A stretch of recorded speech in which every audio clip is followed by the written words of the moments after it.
નમસ્કાર દોસ્તો, ફરી એકવાર આપ સૌ કોઈ મિત્રો માટે ગુડ ન્યૂઝ લઈને આવ્યો છું. સ્વાગત કરું છું ગુજરાત ગવર્મેન્ટ જોબના યુટ્યુબ પ્લેટફોર્મ પર, જ્યાં સરકારી ભરતીઓની અપડેટ બિલકુલ ફ્રીમાં તમારા સુધી પહોંચતી રહેશે. દોસ્તો, ખૂબ જ મહત્વપૂર્ણ નિર્ણય ફાઇનલી ગુજરાત સરકાર દ્વારા લેવામાં આવ્યો છે.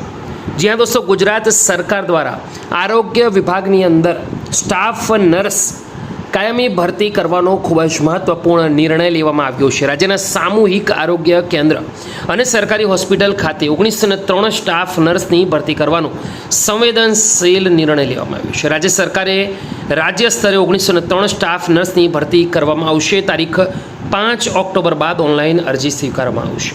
ઓજસ પ્લેટફોર્મ મારફત અરજી કરી શકાશે, જ્યારે સમગ્ર ભરતી પ્રક્રિયા 6 થી 8 મહિનામાં પૂર્ણ થશે. એવો મહત્વપૂર્ણ નિર્ણય લેવામાં આવ્યો છે. તમામ મિત્રોને કોંગ્રેચ્યુલેશન. ફરીવાર દોસ્તો આપણા યુટ્યુબ પ્લેટફોર્મ પર જોઈન કરવાનું બાકી હોય તો કરી લેજો. 5 ઓક્ટોબરે ફરીવાર વિડીયો બનાવશું, જેથી કરી કક્ષાવાર કેટેગરી વાઇઝ સંપૂર્ણ જાણકારી જગ્યાઓની તમને મળતી રહે. ફરીવાર મળીશું. ત્યાં સુધી ગુડ બાય, ટેક કેર.